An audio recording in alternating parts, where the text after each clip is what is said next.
Now, under normal circumstances, would I have relayed all these tiles to do that? Well, yeah, probably, because I don't do tiles very much, if at all. So everything needed to fit. It was all existing tiles that came out. But mind you, this floor was caving in and everything was all cattywampus, and I wasn't quite sure exactly how things were lining up and where the flashing would have to go back and all that kind of stuff. So, you know, if this was a brand new project, of course I would not have done all this different stuff. I would have snapped a chalk line or done a straight line and went from there and started cutting tiles, whatever I had to do to line things up. If this wall was not square, if the columns were not square, I would do whatever I had to do. But because this was all existing tiles, I wanted to reuse everything the way it was. Okay? No sense for me to have to go to the store and get more tiles or something because one tile wasn't fitting or anything like that. Plus, I wouldn't even know where to get these tiles.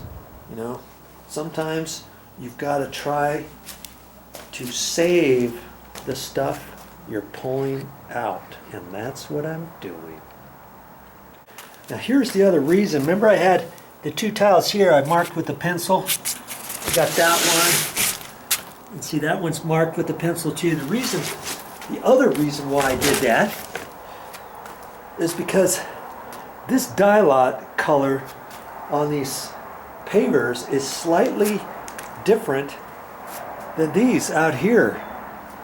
You probably didn't even notice, did you? But see, they're slightly different.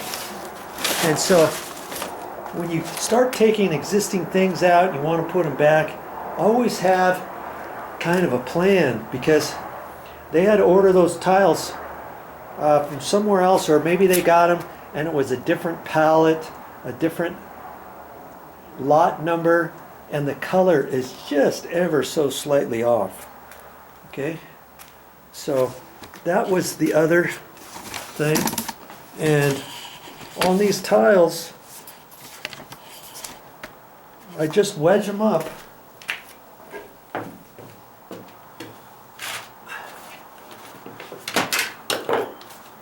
Got my plywood, this, my heavy putty knife. Try to get it in there somewhere, maybe right there. Only have to go a little bit, then I can lift that up, get this under there, lift it some more. My screwdriver under there if I want, like that. Grab a bigger bite on there. I can take my plywood piece, slide it under there. Voila.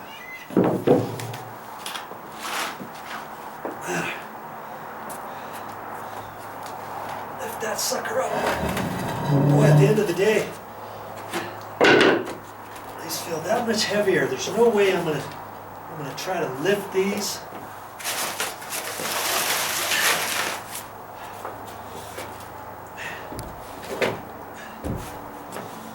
And I try not to put too much pressure on the end, on the edge of one of those. I can go like that, and I can tilt it all the way up, put it on the cardboard, tilt it, swivel it onto the cardboard.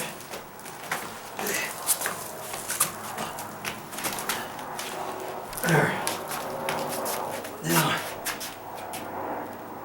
Now you're in my way. Oh. Now you're in my way. Okay.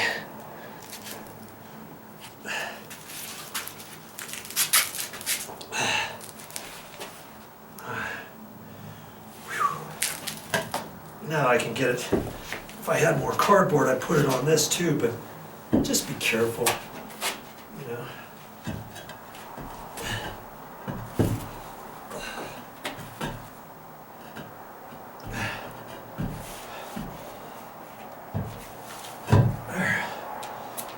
Whew. Making slightly too much with it. Not enough angle there. That's better. I don't want to stack too many of these on any one area of this floor because those are heavy. You can see all the weight on the floor as it is. All those tiles, they're close to 100 pounds each. Okay, so in this area I've already got, there's 4 tiles. There's 400, 5, 6, 7, 8, 9, 10,000 pounds right here. But the floor joists are TJIs, and they're coming across here every 16 inches. And so I don't want to put a whole pile here of 10 of them, let's say. You've got all that load on one TJI. You're likely to crack that, break it, do something like that. So I'm splitting them. Even 3 is a lot. So I thought, I'm gonna go 2 here, and I've got 6 more kind of full tiles. So I'm gonna do 3 there, and I'm actually gonna put 3 over here, and then I'll put those cut pieces. Those are still heavy. Those are probably 75 pounds each. I'm gonna put those 3 up over here. Stack them out accordingly. You know, I probably should only have 2 tiles in every location. So maybe I should take that 3rd tile and move it over here. So I've got 2, 2, and 2. And then I can put a few here. And I can move this chair and lean some up against there. Maybe 2 different rows, because I've got at least 6 more full tiles. So 2 there, 2 there, 2 there. There's 6. Okay? I think that's what I'm going to do. So I've got these 1, 2, 3, 4, 5, and that one could be 6, or that could be 6. Okay, so I'll do something like that. Those 3 will get stacked over there, and I'll have everything all spread out, because all these floor joists go across this way. Boom, boom, boom, boom, boom. And so now there's not much weight on every individual floor joist. Plus there's 3/4 inch plywood underneath here. That takes the weight. That spans it from one joist to the next, to the next, to the next. So I'm going to be fine. I mean, I had 3 stacked up here before, 3 there, 3 there. I might have even had 4 right there, and I think I had a couple there. That was almost too much weight. I was always like, oh, I hope I don't come out here and see that the floor caved in. Okay.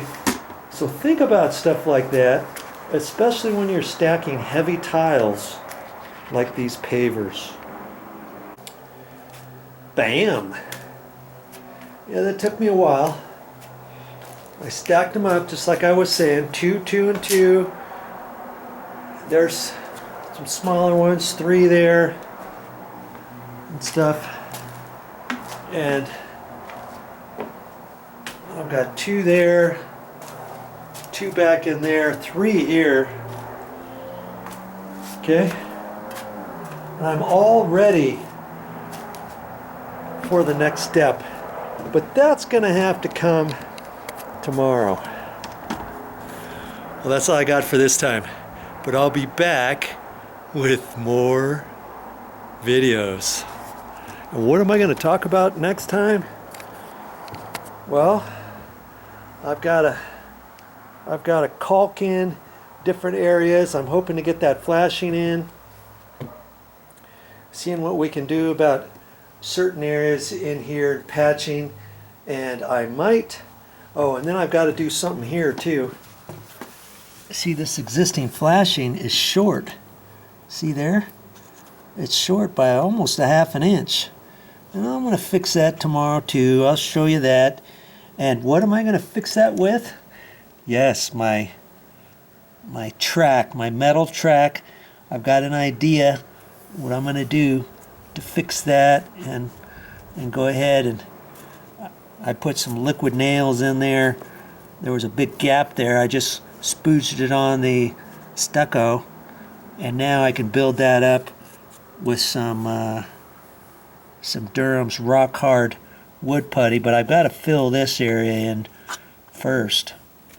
Okay, I don't want to just leave that because that's where the stucco joins there. And look at that nice crack all the way down the stucco. Look at that. Would you believe that? Look at that. I'll fix that later with that big stretch caulking. And so that first piece of metal, I'll do something with that, and then I'll probably end up caulking the rest of that with that big stretch stuff. See that gap right there? Yeah, I'll probably, I'm not sure what I'm going to do to fix that, but that's something I can do. All that I can do after I get this floor done. So one thing at a time. Don't stress yourself out. Just look at one step at a time, and we'll work on that together tomorrow. See you then. You don't see the next thing that I'm going to do this floor quickly and easily on my channel. Go to my playlists and find the one titled, oh, what am I going to title it? Dryrotdeckrepair. I'll have all kinds of videos on here from the start of this project all the way through to reinstalling the pavers. Yes, all of these pavers go down on this floor, but there's quite a few different steps I still have to do. So look for those on my channel. Well, that's all I got for this time, but I'll be back with more videos. And if you like what you see on my channel, subscribe. If you're already a subscriber, thank you very much.